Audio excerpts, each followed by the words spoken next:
یہ بہت قدیم زمانے کی بات ہے۔ گلستان فرحت نام کے ایک بڑے شہر پر ایک نیک دل اور انصاف پسند سلطان عدنان کا راج تھا۔ ان کی ایک ہی بیٹی تھی، شہزادی فریحہ۔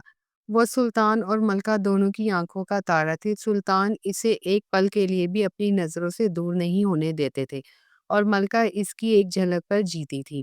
ہر وقت اس پر نچھاور ہوتی اور اللہ سے دعا کرتی، یا اللہ اس بچی پر کبھی کوئی مصیبت نہ آئے، ساری پریشانیاں مجھ پر آ جائے۔ جب وہ چھوٹی تھی تو بہت لاڈ پیار سے پالی جاتی تھی۔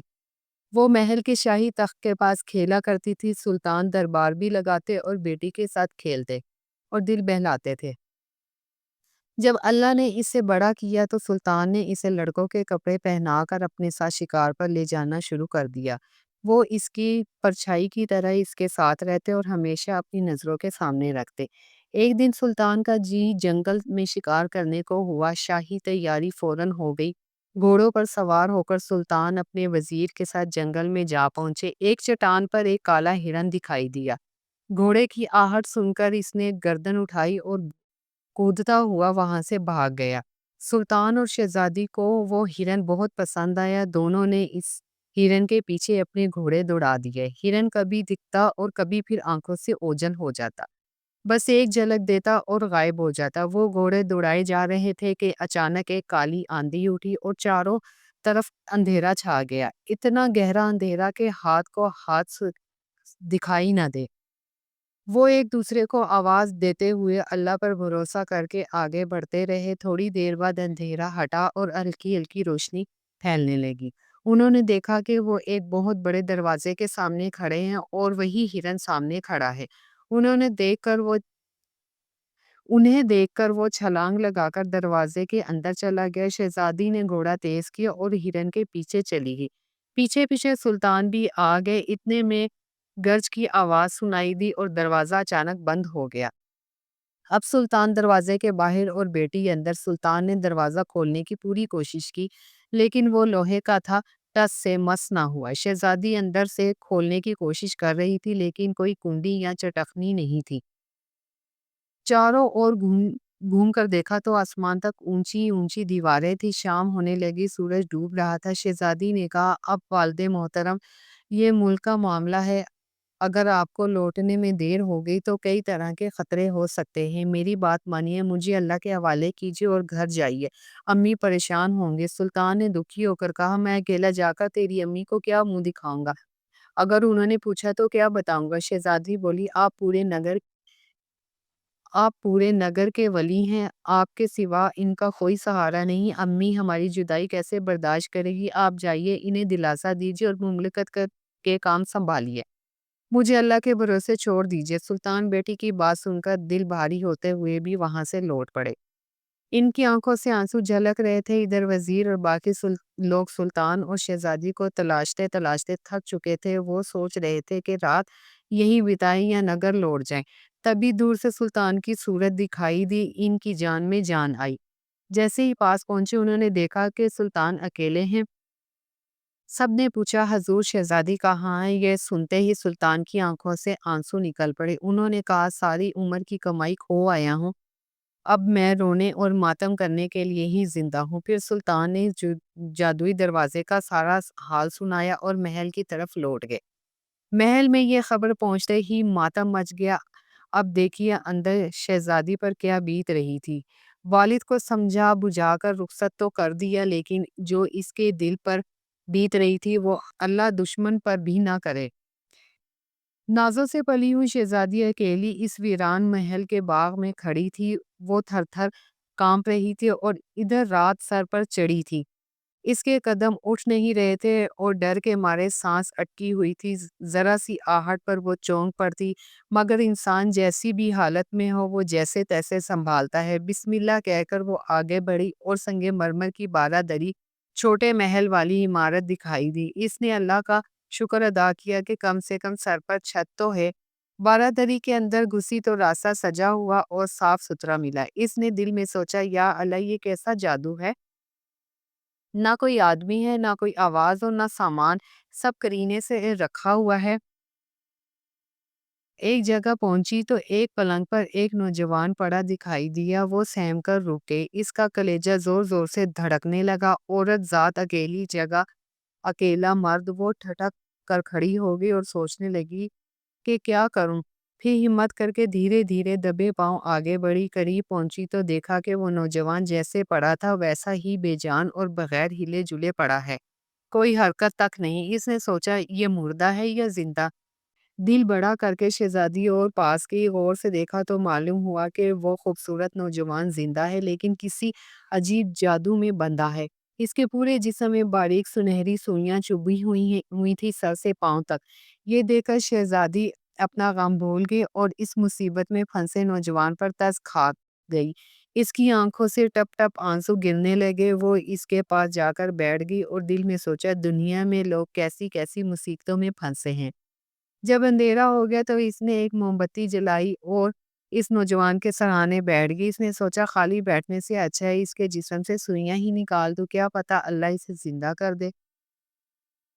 اب یہ شہزادی کا روز کا کام بن گیا کہ دن بھر اس کے جسم سے سوئیاں نکالتی، جب بھوک لگتی تو باغ میں جا کر وہاں سے پھل توڑ کر کھا لیتی اور رات کو اس نوجوان کے پلنگ کے پاس سو جاتی۔ پہلے اسے اس کی حالت پر ترس آتا تھا، پھر دھیرے دھیرے اس کے دل میں محبت اترنے لگی اور اب محبت نے اس کے دل میں پوری طرح جگہ بنا لی تھی۔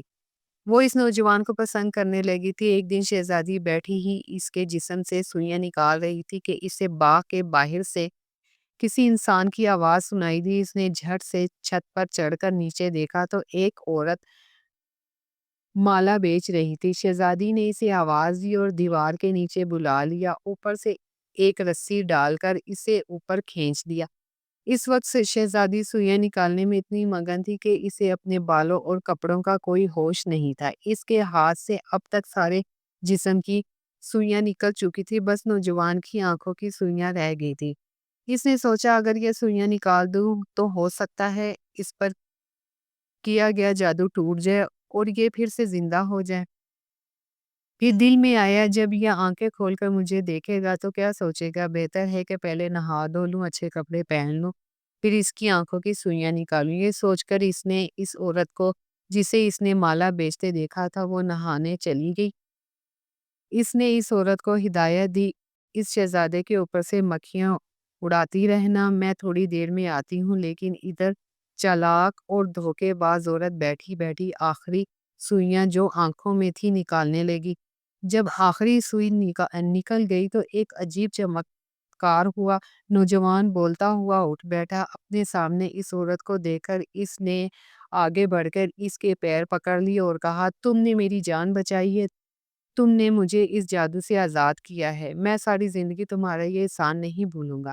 ادھر شہزادی نہا دھو کر واپس آئی تو یہاں کا رنگ روپ بدلا ہوا تھا، دیکھ کر حیران رہ گئی۔ وہ چالاک عورت اس نوجوان پر اپنا اثر جما چکی تھی اور اس نے شہزادی کو اپنی داسی بتایا۔ اصل میں وہ نوجوان کسی ملک کا شہزادہ تھا، اس کی سوتیلی ماں نے اس پر یہ جادو کروا دیا تھا اور اسے اس ویران محل میں پھینک دیا تھا۔ اب چالاک عورت نے شہزادی کو پرانے کپڑے پہنا کر محل کی صفائی کا کام دے دیا اور خود اس شہزادے کے ساتھ رہنے لگی۔ اب وہ چالاک عورت شہزادی فریحہ سے دن بھر محل کی صفائی کرواتی اور اسے چھت پر بٹھا کر کوے اڑانے کا کام دیتی۔ بیچاری شہزادی چپ چاپ یہ سب سہتی، لیکن دل میں اللہ سے دعا کرتی کہ ایک دن اسے اس مصیبت سے چھٹکارا ملے۔ کچھ دن بعد شہزادہ عادل سفر پر جانے کی تیاری کرنے لگا۔ اس نے محل کے سب لوگوں کو بلوایا اور کہا میں سفر پر جا رہا ہوں، بتاؤ تمہارے لیے باہر سے کیا تحفہ لاؤں۔ کسی نے کہا میرے لیے موتیوں کی مالا لانا، کسی نے کہا میرے لیے قیمتی عطر لانا، کوئی بولا میرے لیے سونے کا پیالہ لانا۔ شہزادہ ایک ایک سے پوچھتا رہا، پھر اچانک اس کے دل میں آیا کہ اس داسی سے بھی پوچھ لیا جائے جو دن بھر کوے اڑاتی ہے۔ وہ اس کے پاس گیا اور بولا تم بتاؤ تمہارے لیے کیا لاؤں۔ شہزادی نے دھیرے سے کہا اگر کہیں سے کھلونوں کا ایک صندوق مل جائے تو لیتے آئیے گا۔ شہزادہ یہ سن کر وہاں سے چلا گیا اور سفر پر نکل گیا۔ وہ جہاز پر سوار ہو کر سمندر کے راستے الگ الگ شہروں میں گیا، لیکن جتنا ڈھونڈتا کھلونوں کا صندوق کہیں نہیں ملتا۔ ہر شہر میں پوچھتا مگر نتیجہ وہی نہیں ملا۔ آخر کار اس نے واپس لوٹنے کا ارادہ کیا۔ جہاز میں لنگر اٹھایا گیا، بادبان ہوا، ہوا میں پھیلا دیے گئے، لیکن جہاز اپنی جگہ سے ہل ہی نہیں رہا تھا۔ ملہ ایک دوسرے کا منہ دیکھنے لگے، سب حیران پریشان۔ تب ایک سمجھدار بوڑھا ملہ بولا، شہزادے، آپ نے کسی کی فرمائش لینا بھول گئے ہو، جب تک وہ پوری نہیں ہوگی جہاز آگے نہیں بڑھے گا۔ سب فرمائشوں کی فہرست دیکھی گئی تو پتہ چلا کہ اس داسی کا کھلونوں کا صندوق لانا رہ گیا ہے۔ شہزادے نے اپنے آدمیوں کو بھیجا کہ جہاں کہیں بھی وہ صندوق ملے لے آؤ۔ ان میں سے ایک آدمی گھومتے گھومتے سلطان عدنان کے شہر میں پہنچا۔ وہاں پہنچنے سے معلوم ہوا کہ ہاں، کھلونوں کا صندوق تو ہے، لیکن وہ سلطان کے پاس ہے۔ وہ سلطان کے دربار میں حاضر ہوا اور عرض کی۔ اس وقت سلطان اپنی بیٹی کے غم میں روتے روتے اندھے ہو چکے تھے۔ انہوں نے کہا، یہ صندوق میں رکھ کر کیا کروں گا؟ لے جاؤ اسے، یہ میری بیٹی کا تھا۔ جب میری بیٹی ہی نہیں رہی تو اس کے رکھنے کا کیا فائدہ؟ اگر وہ کہیں زندہ ہے تو اس کے پاس پہنچ جائے گا، اور اگر اللہ نے اسے اپنے پاس بلا لیا ہے تو مجھے ثواب ملے گا، اور ایک دن ہم جنت میں ملیں گے۔ صندوق جہاز پر پہنچتے ہی عجیب بات ہوئی، جہاز تیزی سے چل پڑا۔ جو سفر مہینوں کا تھا وہ دنوں میں پورا ہو گیا۔ جب شہزادہ عادل اپنے محل پہنچا تو سب کو اس نے تحفے دیے۔ اس داسی یعنی شہزادی فریحہ کو بھی اس کا صندوق دے دیا گیا۔ اب یہ شہزادی کا روز کا کام بن گیا تھا۔ رات کے آدھے حصے میں جب سب سو جاتے وہ صندوق کھولتی، صندوق سے جادوئی گڑیا نکلتی، کوئی محل کو چمکا دیتی، کوئی گلاب کا پانی چھڑک دیتی، بستر سجا دیتی، کوئی محفل سجا دیتی۔ شہزادی نہا دھو کر اچھے کپڑے پہن کر تخت پر بیٹھتی اور ان گڑیوں کے ساتھ کھیلتی۔ صبح ہوتے ہی سب گڑیا واپس صندوق میں چلی جاتی اور وہ صندوق بند کر دیتی۔